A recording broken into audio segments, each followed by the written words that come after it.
অন্নপূর্ণা ভান্ডার প্রকল্প নিয়ে বিরাট বড় ঘোষণা। যারা এখনো পর্যন্ত এই অন্নপূর্ণা ভান্ডার প্রকল্পের টাকা পাননি বা যাদের আবেদনটি ইতিমধ্যেই বাতিল হয়ে গিয়েছে বা আন্ডার প্রসেসিং এ রয়েছে, তাদের জন্য গুরুত্বপূর্ণ ঘোষণা করলো রাজ্য সরকার। এবার প্রশাসনের আধিকারিকরা প্রতিটি আবেদনকারীদের বাড়ি বাড়ি গিয়ে তথ্য যাচাই করবেন।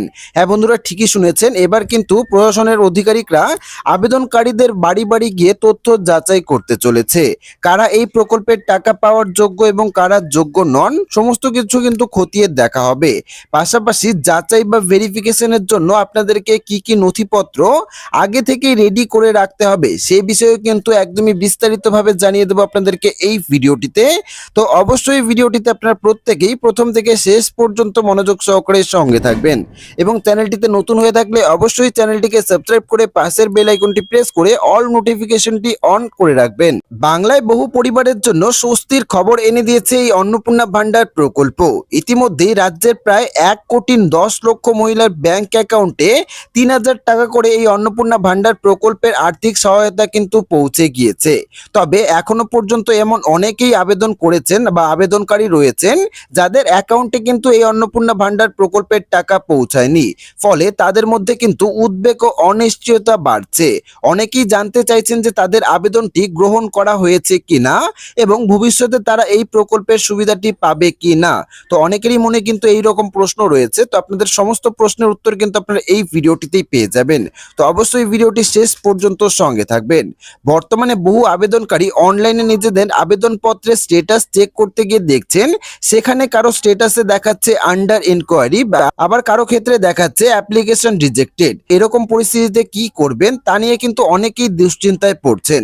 তবে এই আবেদনকারীদের জন্য গুরুত্বপূর্ণ আশ্বাস দিয়েছেন মেখলিগঞ্জের বিধায়ক তথা স্বাধীন দায়িত্বপ্রাপ্ত মন্ত্রী মালতী রাভা রায়। তিনি কিন্তু জানিয়ে দিয়েছেন, যদি আপনার এই অন্নপূর্ণা ভান্ডার প্রকল্পে আবেদন করার স্ট্যাটাসে যদি গিয়ে আপনি দেখতে পান যে আন্ডার ইনকোয়ারি বা অ্যাপ্লিকেশন রিজেক্টেড, সেক্ষেত্রে আপনি কি করবেন এই বিষয়ে কিন্তু জানিয়ে দেওয়া হয়েছে। রবিবার সাংবাদিকদের সঙ্গে কথা বলতে গিয়ে মন্ত্রী জানিয়েছেন, যেসব মহিলারা অন্নপূর্ণা ভান্ডার প্রকল্পে আবেদনটি বাতিল হয়েছে তাদের আবেদন নতুন করে খতিয়ে দেখা হবে। অর্থাৎ যদি আপনার এই অন্নপূর্ণা ভান্ডার প্রকল্পের আবেদনপত্রটি বাতিল হয়ে গিয়ে থাকে, সেক্ষেত্রে কিন্তু আপনাকে আরও একটি সুযোগ দেওয়া হবে এবং আপনার এই আবেদনপত্রটি আবার খতিয়ে দেখা হবে। প্রশাসনের আধিকারিকরা সরাসরি আবেদনকারীদের বাড়িতে গিয়ে তথ্য যাচাই করবেন। আবেদনপত্রে দেওয়া তথ্য, নথিপত্র এবং অন্যান্য প্রয়োজনীয় বিষয় কিন্তু পরীক্ষা করে দেখা হবে যে কেন এই আবেদনপত্রটি বাতিল হয়েছে। যদি যাচাইয়ের পর দেখা যায় যে আবেদনকারী প্রকৃতপক্ষে এই প্রকল্পের জন্য যোগ্য, তাহলে কিন্তু তাকে সরকারি সুবিধা থেকে বঞ্চিত করা হবে না। অর্থাৎ প্রশাসনের কর্মকর্তারা যদি দেখেন যে আপনি এই প্রকল্পের জন্য যোগ্য, সেক্ষেত্রে কিন্তু এই প্রকল্প থেকে আপনার নাম কাটা যাবে না বা আপনার নাম বাদ যাবে না। পাশাপাশি মন্ত্রী মালতী রাভা রায় আরো স্পষ্ট ভাষায় বলে দিয়েছেন যে যোগ্য আবেদনকারীর কেউই কিন্তু সরকারি সুবিধা থেকে বঞ্চিত হবেন না। বিশেষ করে যাদের আবেদন কোনো কারণে রিজেক্ট হয়েছে বা তাদের জন্য কিন্তু এই ঘোষণা অত্যন্ত গুরুত্বপূর্ণ বলে মনে করা হচ্ছে। একদিকে অন্নপূর্ণা যোজনার আবেদন প্রক্রিয়া দ্রুত শেষ করার লক্ষ্যে কিন্তু গত শনিবার উচ্চ পর্যায়ে একটি বিশেষ বৈঠক অনুষ্ঠিত হয়। রাজ্যের মুখ্য সচিব মনোজ কুমার আগরওয়ালের নেতৃত্বে হওয়া ওই বৈঠকে বেশ কয়েকটি গুরুত্বপূর্ণ সিদ্ধান্ত কিন্তু নেওয়া হয়েছে। পাশাপাশি প্রশাসনকে নির্দেশ দেওয়া হয়েছে যে আগামী 10 জুলাইয়ের মধ্যে এই অন্নপূর্ণা ভান্ডার প্রকল্পের সমস্ত আবেদন যাচাইয়ের কাজ কিন্তু সম্পূর্ণ করতে হবে। অর্থাৎ প্রশাসনকে কিন্তু আগামী 10 জুলাই পর্যন্ত ডেডলাইন দিয়ে দেওয়া হয়েছে। এই 10 জুলাইয়ের মধ্যেই কিন্তু সমস্ত আবেদনপত্র যাচাইয়ের কাজ সম্পূর্ণ করতে হবে। এই সময়ের মধ্যে শুধুমাত্র রিজেক্ট হওয়া আবেদনগুলি নয়, যেসব আবেদন এখনো পর্যন্ত আন্ডার ইনকোয়ারি অবস্থায় রয়েছে সেগুলিও কিন্তু দ্রুত পরীক্ষা করার চূড়ান্ত সিদ্ধান্ত নেওয়া হবে। পাশাপাশি যেসব আবেদনপত্রটি অফলাইনে জমা পড়েছে সেগুলিকেও ডিজিটাল পোর্টালে আপলোড বা ডিজিটাইজ করার কাজও কিন্তু 10 জুলাইয়ের মধ্যে শেষ করার নির্দেশ দেওয়া হয়েছে। এর ফলে আবেদন সংক্রান্ত তথ্য এক জায়গায় সংরক্ষিত থাকবে এবং ভবিষ্যতে যাচাই বা তথ্য স্থানান্তরের ক্ষেত্রে কিন্তু কাজ আরো সহজ হয়ে যাবে। পাশাপাশি যেসব আবেদনকারী স্ট্যাটাস এখনো পরিবর্তন হয়নি তাদের অযথা আতঙ্কিত না হয়ে কিছুদিন অপেক্ষা করার পরামর্শও কিন্তু দিয়েছে প্রশাসনের কর্মকর্তারা। কারণ বাড়ি বাড়ি গিয়ে তথ্য যাচাইয়ের কাজ চলবে এবং সেই রিপোর্টের ভিত্তিতেই কিন্তু চূড়ান্ত সিদ্ধান্ত নেওয়া হবে।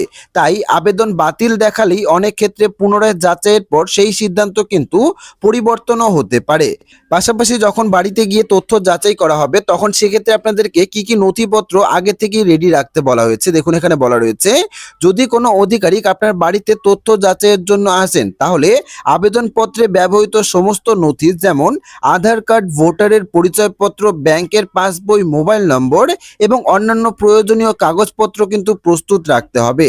সঠিক তথ্য প্রদান করলেই কিন্তু যাচাই কাজ আরো দ্রুত সম্পূর্ণ হবে এবং আপনি যদি এই প্রকল্পের জন্য যোগ্য সুবিধার্থী হন তাহলে কিন্তু সেক্ষেত্রে সুবিধা পাওয়ার সম্ভাবনা আরো বাড়বে। তো বন্ধুরা বুঝতেই পারছেন, আপনিও যদি অন্নপূর্ণা ভান্ডার প্রকল্পের জন্য আবেদন করে থাকেন এবং এখনো পর্যন্ত এই প্রকল্পের টাকা না পেয়ে থাকেন, সেক্ষেত্রে কিন্তু সরকারি আধিকারিকরা আপনার বাড়িতেও তথ্য যাচাইয়ের জন্য আসতে পারে।